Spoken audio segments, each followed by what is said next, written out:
పరిధిలో ఎన్నికల ఏర్పాట్లు పూర్తయ్యాయి. పోలింగ్ కేంద్రాలకు సిబ్బంది, మెటీరియల్ను పటిష్ట బందోబస్తు మధ్య తరలించారు. పోలింగ్ సమయంలో ఎలాంటి అవాంఛనీయ ఘటనలు జరగకుండా, ఓటర్లకు ఇబ్బందులు కలగకుండా అన్ని చర్యలు తీసుకున్నామని రామగుండం సిపి శ్రీనివాస్ తెలియజేశారు. మంతని, మంచిర్యాల, చెన్నూరు, బెల్లంపల్లి నియోజకవర్గాల్లో మాత్రం సాయంత్రం 4 గంటల వరకే పోలింగ్ జరుగుతుందని, ప్రజలు దీన్ని గమనించాలని, ఓటు హక్కు వినియోగించుకోవడానికి ప్రశాంత వాతావరణం కల్పించామని అంటున్న సిపి శ్రీనివాస్తో మా reporter Arun Kumar face to face. పరిధిలో ఎలక్షన్లు అయితే మరి కొద్ది సమయంలో జరుగుతున్నాయి.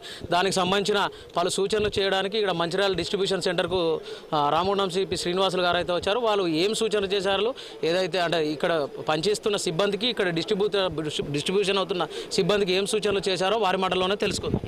ఇక్కడ యాక్చువల్గా పెద్దపల్లి పార్లమెంట్ కాన్స్టిట్యున్సీకి సంబంధించి ఏర్పాట్లన్నీ పూర్తయినాయి. తర్వాత మా ఫోర్స్ అంతా బయట డిప్లాయ్ అయిపోతుంది. వేరే ఆర్మడ్ ఫోర్సెస్ అంతా డిప్లాయ్ అయిపోయింది. ఇప్పుడు sector wise route mobiles officers అందరినీ ఇక్కడ రావడం జరిగింది.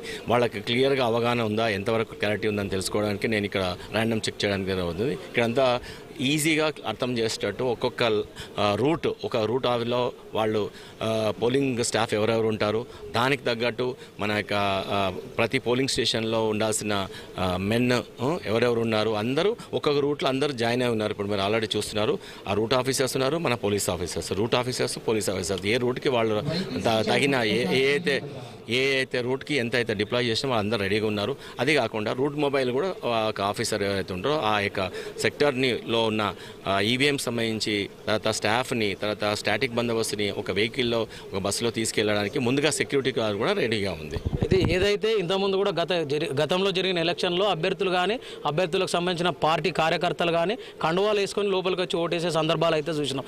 అలాంటి ఓటేసిన సందర్భాలలో వాళ్ళ ఓట్లు నిషేధించే విధంగా ఏదైనా ఎలక్షన్ కమిషన్కు సిఫారసు చేసే అవకాశాలు కానీ, ఆలోచనలు కానీ మీకు ఉన్నాయి? డెఫినెట్గా ఉంది. ఎవరైనా సరే ఎలక్షన్ కోడ్ని, ఈసీ గైడ్ లైన్స్ని ఉల్లంఘిస్తే దాన్ని ఇమ్మీడియట్గా రిపోర్ట్ చేయడం జరుగుతుంది. ఈవెన్ మన దగ్గర 4 సోషల్ మీడియా కేసులు కూడా రిజిస్టర్ చేశాము ఈ మధ్యలో.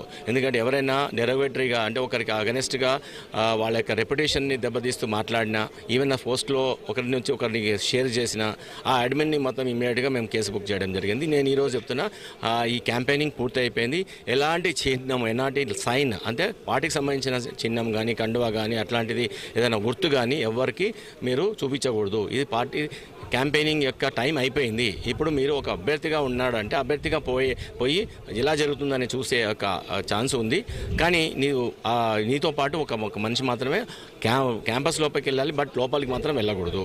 గోదావరి పరివాహక ప్రాంతంలో నక్సల్స్ అయితే కొంత ఏదైతే మొన్న జరిగిన ఎన్కౌంటర్ కానీ ఇంకేదైనా కానీ కొంత అక్కడికి సంబంధించిన ప్రజలైతే కొంత ఓటింగ్కు మాత్రం కొంత దూరంగా ఉన్న సమాచారం అయితే ఉంది. ఏదైతే రామచారం గ్రామ పంచాయతీలో కూడా మేము ఓట్లకు వెళ్ళబోమనేది స్పష్టంగా చెప్పారు. అంటే దానికి సంబంధించిన అధికారులు కానీ మిగతా వాళ్ళు కానీ ఇంకేమైనా ఏర్పాట్లు చేస్తున్నారు? అంటే యాక్చువల్గా నాకు అది తెలిసింది, ఇది మన విలేజ్ రాజారాం విలేజ్ దగ్గర వాళ్ళు మాకేదో సివిల్ వర్క్ ఉంది, ఒక రోడ్ వర్క్ ఉంది, ఆ రోడ్ వర్క్ చేయలేదు కాబట్టి అన్నారు. దాని తర్వాత తెలిసిన తర్వాత నేను కలెక్టర్ గారితో మాట్లాడడం జరిగింది. మా పోలీస్ తరఫు నుంచి కూడా ఎస్ఐ కూడా తర్వాత ఒక టీం లాగే వెళ్ళారు. ఎస్ఐ, రెవెన్యూ అఫీషియల్స్ వెళ్ళేసి వాళ్ళది ఏం ప్రాబ్లమ్ అని తెలుసుకొని మేమన్నామంటే ఈవెన్ కలెక్టర్ గారి ఆర్ఓ గారితో మాట్లాడి వాళ్ళు ఇలా అంటున్నారు ఒక విలేజ్లో అని నేను దాని దృష్టికి తీసుకురావడం జరిగింది. వాళ్ళు ఏమంటారంటే మేము మా తరఫు నుంచి మేము అష్యూరెన్స్ ఇస్తాము, డెవలప్మెంట్ వర్క్స్ అనేది చేస్తాము, ఈ రోజే ఇప్పుడు చేయాలనేది బ్లాక్ మెయిలింగ్ టైప్లో చేయకూడదు, అది మీ రిటర్న్ రిప్రజెంటేషన్ ఇవ్వండి, మేము చూస్తామని చెప్పారు వాళ్ళు.